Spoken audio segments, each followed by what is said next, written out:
Right, I do know how to map read properly, actually. One day I think I'll give it a go again, plotting my own route, measuring distances and that sort of thing. I still don't know if I'm on the right track, but I'm not going to stop now until I get to the next junction point, because that should take me on to Granny's Ride, and I should start turning, and I'm supposed to be going downhill. That looked like it was going up. I think I followed the instructions exactly. I did backtrack just to check. This is an amazing wood, and fortunately the sun has come out and enabled me to take some brilliant shots of the ferns and the trees.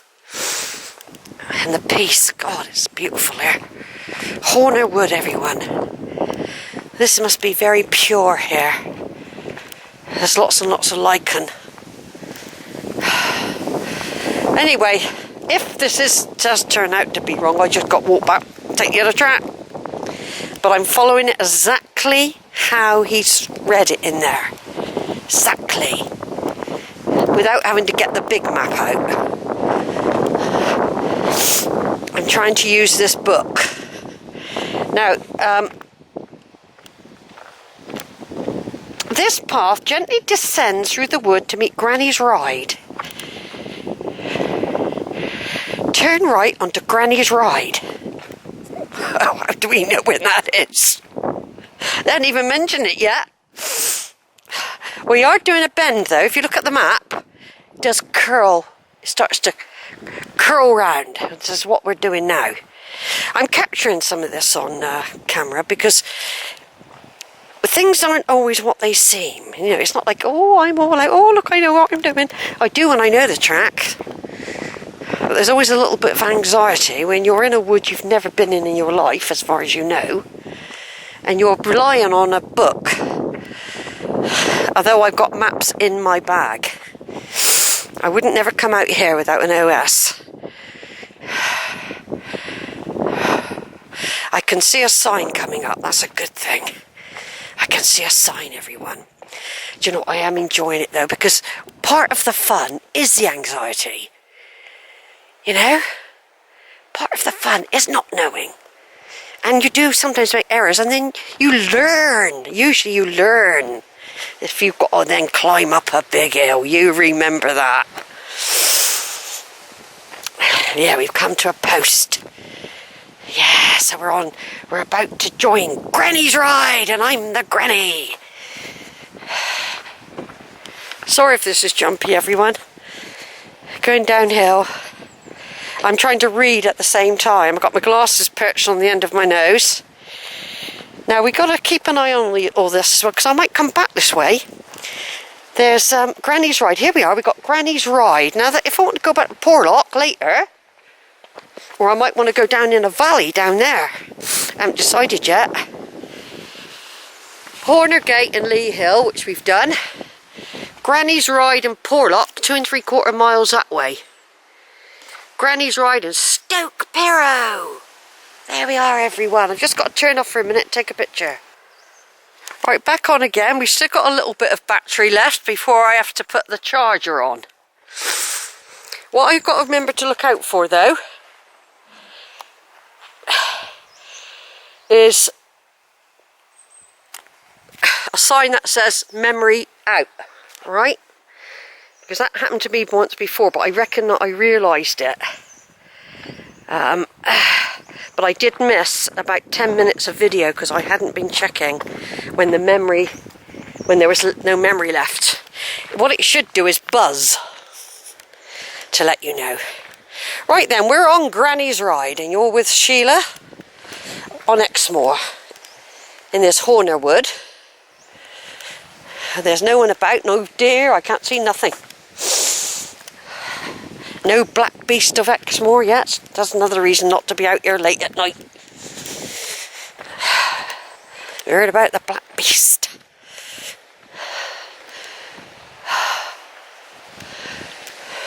Right, I'm going to turn off again, folks, take some more pictures. I will be joining all these videos up.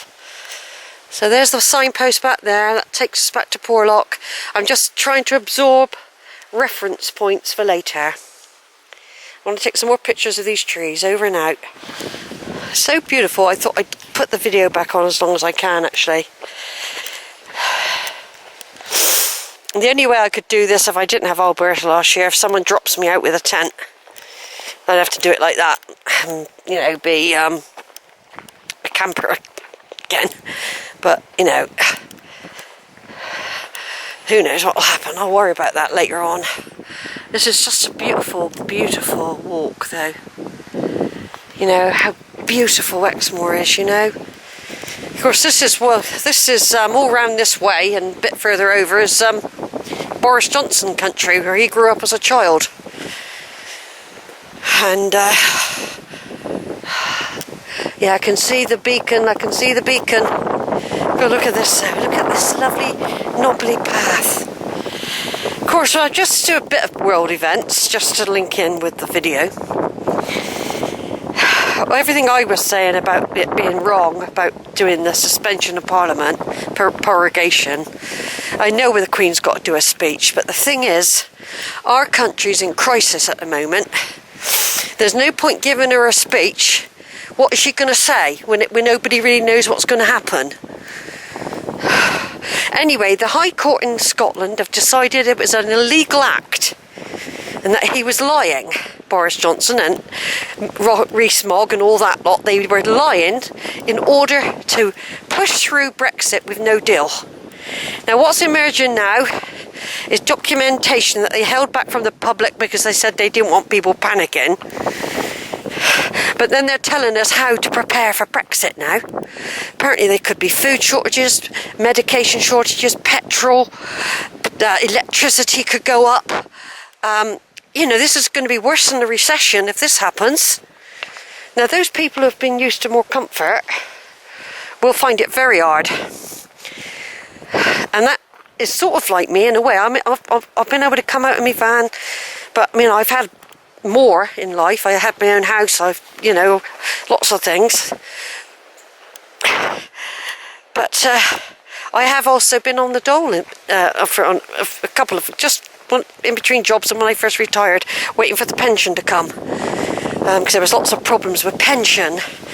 You couldn't retire at like they told you when you were 16. You couldn't retire at 60, so there was no provision for what you were going to do. So basically, what happened then? Yeah, that people will struggle, you know.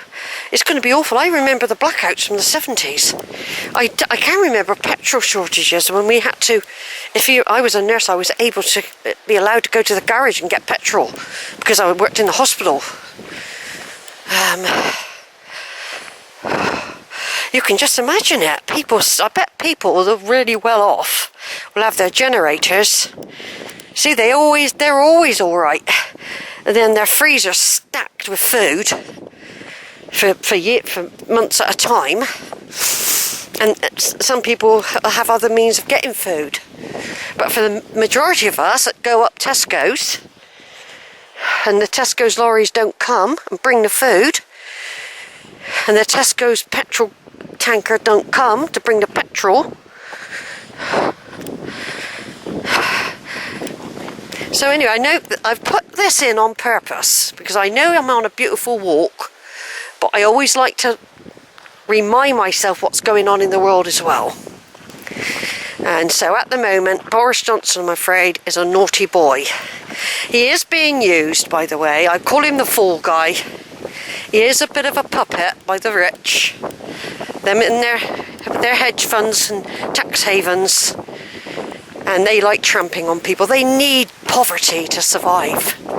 So they can have more of the cake. More and more of the cake. Anyway, that's the end of my sermon for today. So nobody knows what's going to happen now. We're waiting for the Supreme Court in England to make a decision next Tuesday about what to do about this prorogation. I mean, all the other parties are absolutely desperate with worry of this suspension when we are in a crisis, for goodness sake. You shouldn't cancel Parliament for 5 weeks and then pull out of Europe with no deal.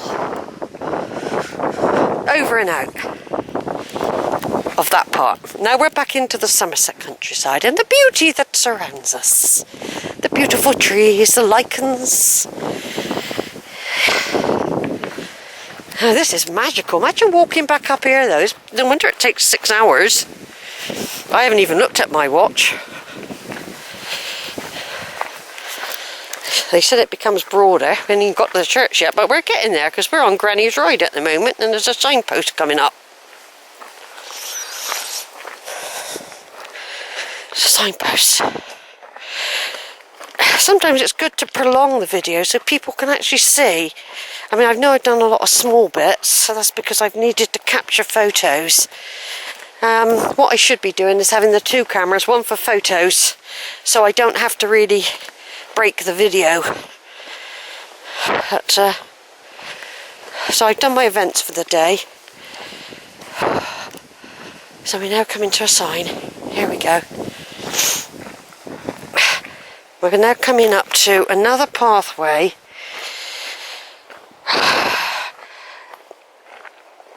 The path crosses, the next path that crosses is Lord Ebrington's path. Keep straight ahead though on Granny's Ride, now a wider track, descend to Horner Water. Right, so here we've got a load of signs. I'll be turning off in a minute after this. See, we're at a junction point. Various ways you could come. Lord Ebrington's path to Lee Hill. That was probably that higher path that I've seen earlier. Lord Ebrington's path, Granny 3 miles to Porlock now. Stoke Piro down there. Right, so this is junction point, everyone. Various ways. We were near Lee Hill not long ago. Right up the top there is probably just another way of coming down it. We might even see those people arrive in a minute. Okay, and that's down to Horner. 1.5 miles, which is quite close to Porlock as well. Okay, over and out, everyone.